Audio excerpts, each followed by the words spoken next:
Hi, I'm Daisy, the founder of The Proposers, and today I'm here with the lovely Steph from Purely Diamonds to learn about the 4 Cs. And the reason why we're here is because loads of my clients come to me and they say, right, I want to buy an engagement ring, I have no clue what the 4 Cs mean, but they know they need to learn it. It's a bit of a minefield. Can you explain it to us? Yeah, absolutely. Okay, so 4 things you need to consider.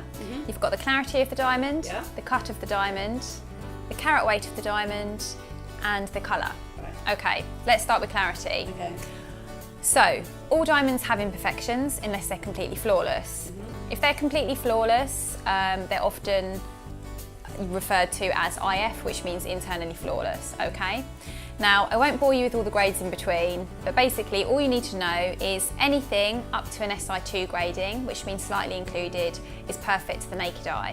Okay, so that means to our untrained eye, you won't be able to see any imperfections. So as far as you're concerned, as far as I'm concerned, it is a flawless diamond, even though it's actually not. Okay. Okay? Anything lower than that and you will see visible imperfections. Now, there's nothing necessarily wrong with that, but in terms of value for money, I think, you know, if you're going to invest in something like this and it's a lifelong purchase, it's good to have something which looks flawless to at least your naked eye. Yeah. I think you'd agree. Yeah, I know, I totally agree. I'd want it to look the best it can look. Okay, so that's clarity. So the cut is often mistaken for the shape of the stone.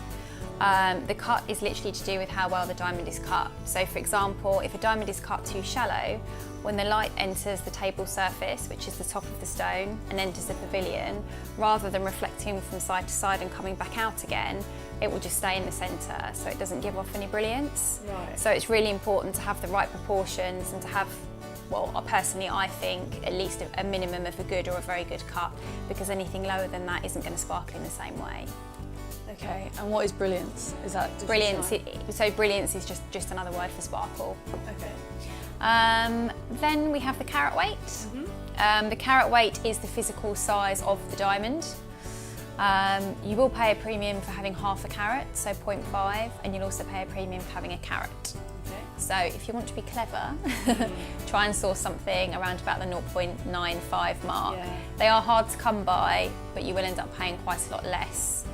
Right. Are they hard to come by because everybody wants them? Exactly. Right. Yeah. Okay. And they don't cut that many because otherwise, you know, nobody would ever sell carats, would they? Oh right, yeah, of course. But likewise, I think a lot of women do like the fact that they have, you know, a 1 carat solitaire on their finger. So that's that. And then lastly, we have the colour. Okay. So the best diamond would be a completely colourless diamond.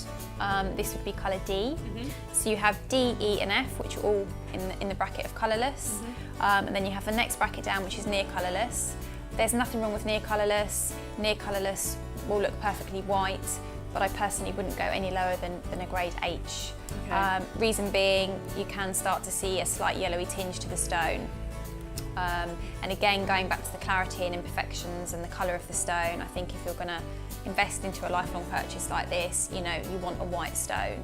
When we talk about, you know, the whiteness of the stone, I'm not referring to the actual colour, as in a white diamond, a yellow diamond. I mean just the actual colourless effect that the diamond has.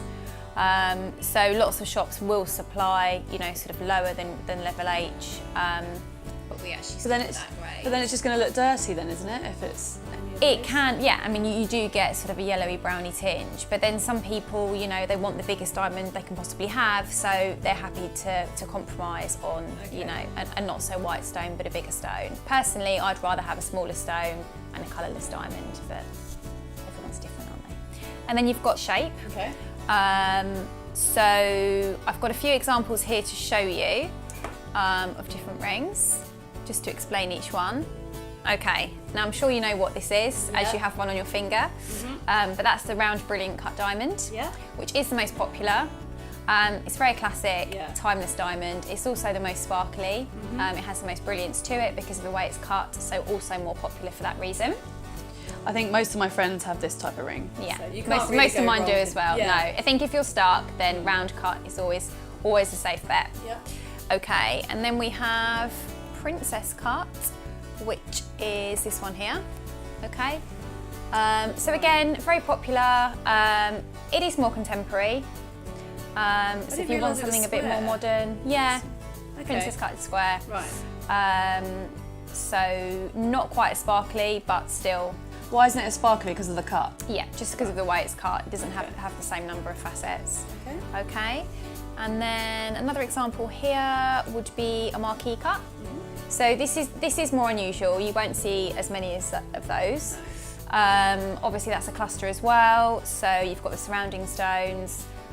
But the marquee cut, I'd say, is a bit more sort of vintagey. It looks quite vintage. Yeah. So is it a lot more money then for the small, because I see quite often, and I've got it myself, where there's a big diamond and there's lots of diamonds around it. Is it a lot more money for that? Or is it cheaper because they're small? Yeah, the main cost is in the main central diamond. A lot of people have that because it does sort of accentuate the central stone. It does make it look bigger. So particularly from afar, you know, sometimes it can look a lot bigger than it actually is. Yeah. And also it adds sparkle to it, which there's nothing wrong with. So more diamonds the better. that's a good one to go for. The other one that I have here is a pear cut. So not too dissimilar to the marquee. Sort of looks like a teardrop. That's really nice as well because it does, well, similar to the marquee, it does elongate your finger.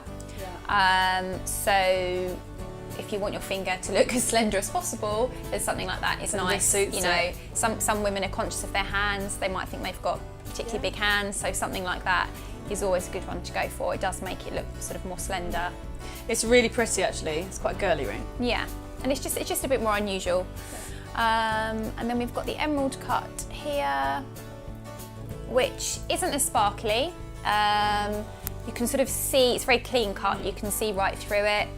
I'd say again, if you want sort of a vintage sort of ring, something a bit more antique-y, then that's quite a good one to go for. And also just a bit different, you know, some people don't want to be the same as everybody else. Yeah, so. That's good. So is there only 5 types then? No, there's a couple of others as well. There's radiant cuts. But they're sort of the main ones that we tend to get asked for. Okay. So I've learnt lots today and I hope you guys have too. If you want any more information about the 4Cs, buying a ring or arranging a proposal, let us know. Thanks for tuning in.